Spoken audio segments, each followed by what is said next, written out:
बेरोजगारी इतना बढ़ गई है कि आप जाके वहाँ पर देखिए, भारतीय जनता पार्टी के कार्यालय के बगल में 100 मीटर की दूरी पर लेबर का मंडी लगने लगा और रोहनिया में लगने लगा, बसंतपट्टी गांव है वहाँ लगता है, गंगापुर में लेबर का मंडी लगने लगा। पहले ऐसा नहीं था। आज बेरोजगारी की वजह से जनता इतना परेशान है और भव्य भारतीय जनता पार्टी का कार्यालय चमक रहा है। और यही केवल जुमला दे रहे हैं आप, सांसद निधि 5 करोड़ रुपए आता है। जनता इस बार महंगाई और बेरोजगारी इतना झेल रही है कि भारतीय जनता पार्टी के साथ जो भी गठबंधन रहेगा वो सब हारेंगे इस बार। जी नमस्कार, मैं हूं वाराणसी से शैलेंद्र सिंह और आप देख रहे हैं आईपा यानी all India progressive politics association. इसके अंतर्गत बातें होती हैं प्रगतिशील राजनीति की और चर्चा करते हैं कुछ खास मेहमानों से और जानते हैं इसमें क्या हाल है, ताज़ा हालात क्या हैं इस समय उत्तर प्रदेश की राजनीति की। क्योंकि यहाँ पर राजनीतिक सरगर्मियाँ काफ़ी तेज़ से उतार चढ़ाव में चल रही हैं, वादे पे वादे हो रहे हैं इस समय और आरोप प्रतिरोध का एक दौर सा चल रहा है। तो इसी कड़ी में आज मुलाकात कराते हैं रोहनिया विधानसभा से पूर्व विधायक महेंद्र सिंह पटेल जी से और जानते हैं क्या हाल है इस समय यहाँ पे और किस तरीके से जीत का सेहरा बांधेंगे। चूंकि संभावित प्रत्याशी भी हैं समाजवादी पार्टी से और कद्दावर नेता सुरेंद्र सिंह पटेल के सगे छोटे भाई हैं और जानते हैं क्या हाल है। 2022 का चुनाव नज़दीक है, अब तो आगाज़ हो चुका है, बिगुल बज चुके हैं, रणबांकुरे मैदान में आ चुके हैं आप और उन रणबांकुरों में एक आप भी महत्वपूर्ण भूमिका निभाते हैं, पटेल बाहुल क्षेत्र भी है। किस तरीके से कामयाबी हासिल करेंगे, जनता जनार्दन का वोट जो है आशीर्वाद के तौर पर लेंगे आप? हम लोग समाज सेवा के भाव से राजनीति करते हैं और माननीय सुरेंद्र सिंह पटेल लोक निर्माण मंत्री पूर्व थे हमारे बड़े भाई साहब और बहुत काम किया है हम लोग। और हम लोगों का मकान राजा तालाब में ऐसे जंक्शन पर है कि इधर 20 किलोमीटर मिर्ज़ापुर का बॉर्डर पड़ता है और 20 किलोमीटर लगभग भदोही का बॉर्डर पड़ता है। और हमेशा जो है मिलने जुलने वाले लोग आते हैं और समाज सेवा के हिसाब से हम लोग काम करते हैं। बहुत बड़ा तहसील यहाँ हम लोग बनवाए हैं और बहुत सुविधा दिए हैं और माननीय मंत्री जी हमेशा गरीबों का मदद करते रहते हैं। और इस 5 साल में जो भी विधायक यहाँ के हुए, न तो जनता से मिले न तो क्षेत्र में कोई काम करवाया इन्होंने। इसलिए जनता इस बार हम लोगों को विधायक बनाने के लिए तैयार है और राष्ट्रीय अध्यक्ष जी भी हमारे लोकप्रिय हैं अखिलेश यादव जी।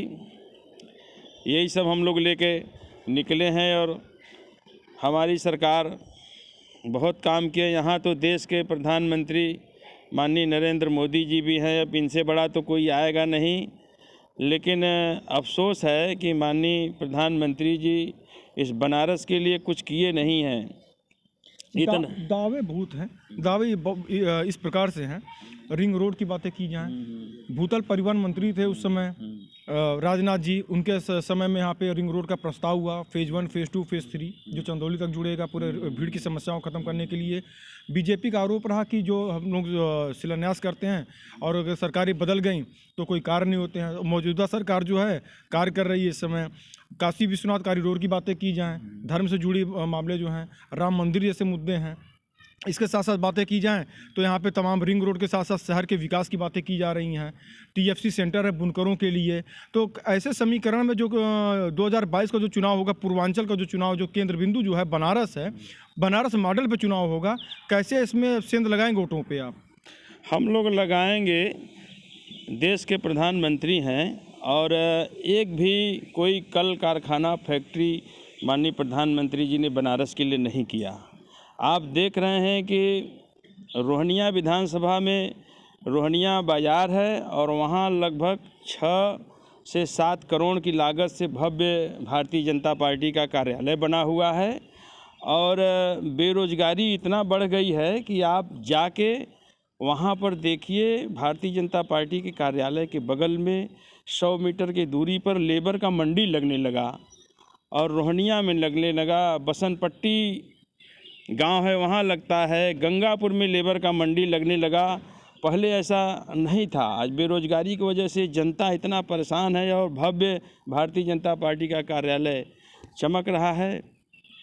और यही केवल जुमला दे रहे हैं आप। सांसद निधि 5 करोड़ रुपए आता है और राजी लाइन ब्लॉक देख लीजिए, चाहे विद्यापीठ ब्लॉक देख लीजिए, चाहे सेवापुरी ब्लॉक में सांसद निधि का माननीय प्रधानमंत्री जी का एक भी काम नहीं हुआ है। सड़क का अभी देखेंगे, मोहन सराय से अदलपुरा मार्ग जाता है, पूरा एकदम पानी गंदगी बदबू से डूबा हुआ है और कम से कम लाखों आदमी उस रास्ते से जाते हैं।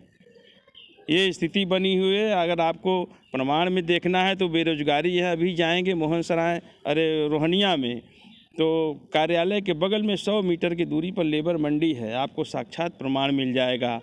8 साल से नेशनल हाईवे का पुल टूटा हुआ है। एक दिन इसी तरह से लठिया में औढ़े में जो सुरेंद्र नारायण सिंह का विधायक जी का गांव है, उस गांव पर 8 साल से नेशनल हाईवे का पुल टूटा हुआ था। इसके साथ अगर बातें की जाएं, समाजवादी पार्टी के साथ जो हैं इसमें मजबूती के तौर पे पूर्वांचल की खासकर हम बात करेंगे, ओम प्रकाश राजभर हैं। ओम प्रकाश राजभर इससे पहले MIM ओवैसी जी जो है उनको मुख्यमंत्री घोषित कर रहे थे, उनका दामन छोड़ दिया गया। अब इस समय मौजूदा स्थिति जो है समाजवादी के साथ हैं। सीटों का बंटवारा हो रहा है, लगभग तय है। प्रत्याशी घोषित होने बाकी हैं, कुछ ही दिन में शुरू हो जाएंगे प्रत्याशी घोषित होना यहाँ पे। इसके साथ साथ अगर बातें की जाए कि इनकेस अगर कोई पूर्ण बहुमत की सरकार नहीं प्राप्त कर पाते हैं तो जोड़ तोड़ की राजनीति होगी, मंत्रालय के प्रलोभन बनेंगे, मिलेंगे वहाँ पे जोड़ तोड़ की राजनीति, जैसे पूर्व में सरकारों में देखा गया है, कई स्टेटों में देखा गया है। तो उस पर अगर बातें की जाए तो ओम प्रकाश जी कितना समाजवादी के साथ खड़े उतरेंगे, या कृष्णा पटेल जी खड़े उतरेंगे, या समाजवादी के साथ जो हैं जो लोग जो गठबंधन किए हुए हैं कितना वहाँ पे विश्वसता के साथ करेंगे, और जनता जो है वो कैसे मतलब कि एक साथ मिलकर यूनाइट होकर वोट करेगी। जनता बेसब्री से इंतज़ार कर रही है, क्योंकि वो ऐसा कर दिए हैं कि आप देख रहे हैं गैस सिलेंडर का दाम 1000 रुपया हो गया है, सरसों का तेल 200 रुपये लीटर बिक रहा है, अरहर की दाल महंगी हो गई है, डीजल है, पेट्रोल है, इतना महंगाई से त्रस्त हो गए हैं कि जनता खुद इस समय सरकार बदलने के लिए तैयार है और गठबंधन भी बहुत मजबूत है। ओम प्रकाश राजभर जी अगले बार भारतीय जनता पार्टी के साथ थे और इस बार समाजवादी पार्टी के साथ हैं। गठबंधन भी मजबूत है और हम लोग पूरा लगे हुए हैं। इस बार पूर्ण बहुमत में सरकार बनना तय है। और इसके साथ हम अगर एक चीज़ और आपसे लेना चाहेंगे जानकारी, अनुप्रिया पटेल भी जो हैं यहाँ पे अपने कैंडिडेट को खड़ा करेंगे, चूँकि एनडीए के खाते में 2 सीटें यहाँ पे जैसे जो चर्चाएं जो हैं, खासकर इसमें जो चर्चा है सेवापुरी की है, पिंडरा की है, रोहनिया की है।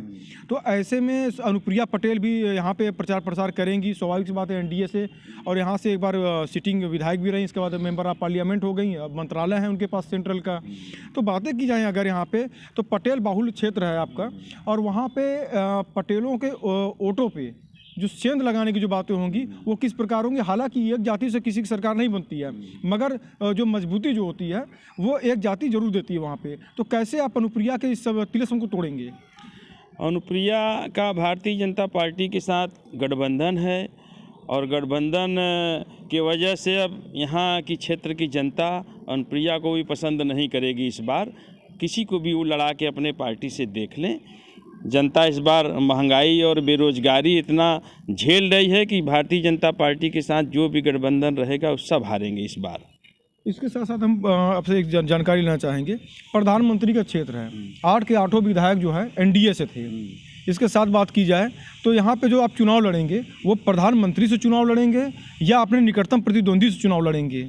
हम लोग प्रधानमंत्री से न लड़ रहे हैं। अगले बार प्रधानमंत्री के नाम पर चुनाव हुआ था, प्रधानमंत्री भी कम से कम कई बार आए बनारस में, तो प्रधानमंत्री जी का भी प्रतिष्ठा है। तो प्रधानमंत्री जी से मान के चलिए कि हम लोग चुनाव लड़ रहे हैं, लड़ेंगे। अंतिम चरण में चुनाव है यहाँ का। हाँ। और अंतिम चरण में काफ़ी घमासान मचेगी, रणबांकुरे यहाँ पे मैदान में रहेंगे सभी लोग, और जितने दिग्गज नेता हैं सभी लोग उतरेंगे, और पूरे भारत की निगाह है यहाँ पे उत्तर प्रदेश को, चूँकि दिल्ली का रास्ता उत्तर प्रदेश से जाता है। अंतिम चरण के इस चुनाव में किस प्रकार की मेहनत रहेगी, चूँकि वर्चुअल संवाद भी होंगे, अभी जिस तरीके से कोरोना की गाइडलाइन को अगर देखा जाए तो वो दौर बीत चुका है जो पहले का दौर था, नया दौर है, नए तरीके का प्रचार प्रसार है। कैसे अपने आप को वहाँ पे पाएंगे आप?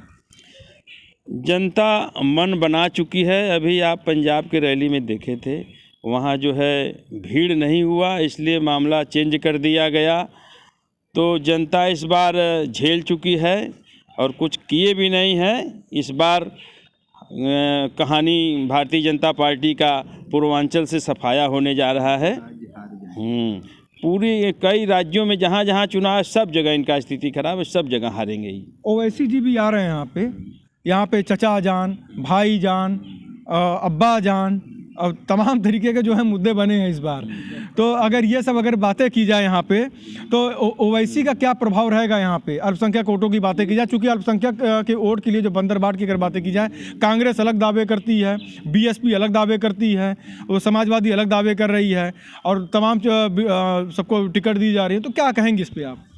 ओवैसी का कोई मामला नहीं है। जनता समझ चुकी है कि केवल वोट काटने के लिए आए हैं, तो इनका बहुत मतलब नहीं है। एकदम जनता मन बना ली है, इस बार चुनाव में बदलना है बस। बनारस में अगर बातें की जाए, चूँकि आप रोहनिया से यहाँ पे विधायक रहे, रोहनिया का जो क्षेत्र काफ़ी लंबा क्षेत्र है, बहुत गंगा जी को उस पार तक का क्षेत्र माना जाता है वहाँ पे। इसके साथ साथ अगर बातें की जाए तो इसी सेवापुरी और रोहनिया के बीच बातें की जाए तो प्रधानमंत्री का गोद लिया हुआ गाँव जयापुर, नागेपुर, डोमरी तमाम गाँव रहे। तो क्या नज़र देखते हैं वहाँ पर हटने बाद कुछ विकास कार्य वहाँ पर हुए उन गाँव की अगर बातें की जाए तो? कुछ नहीं हुआ है। आज आप जाके देख लेंगे, जो प्रधानमंत्री का गांव है जयापुर और उसी बगल में हम लोग चंदापुर गांव किए हैं। बीरसिंहपुर, चंदापुर सिंह सीसी रोड कम से कम 3.5 लाख रुपए का आवास बना है। खुशहाली से लोग रह रहे हैं। जाएंगे तो खुद है मालूम। जो लैट्रिन बनवा है उड़ गया, कहीं कहीं लैट्रिन नहीं बना है। अब केवल हवाई है, कोई मतलब नहीं है। कहानी इस बार पूर्वांचल से सफाया होने जा रहा है, चाहे कोई आ जाए इस बार। आईपा की मुहिम है जन जन तक पहुंचना। राजनेताओं के पास हम लोग पहुंचते हैं, जाके उनसे प्रतिक्रिया लेते हैं और जानते हैं क्या हाल है इस समय, क्या ताज़ा हालात चल रहे हैं, क्या उतार चढ़ाव चल रहा है राजनीति में। क्या कहेंगे इस आईपा की मुहिम को? सहयोग ठीक है। तो ये थे हमारे साथ महेंद्र सिंह पटेल जी, जिन्होंने बहुत ही बेबाकी से जवाब दिया और इन्होंने अपनी पूरी रणनीति को बताया कि किस प्रकार से रोहनिया विधानसभा में सफलता हासिल करेंगे। वाराणसी से शैलेंद्र सिंह, आईपा।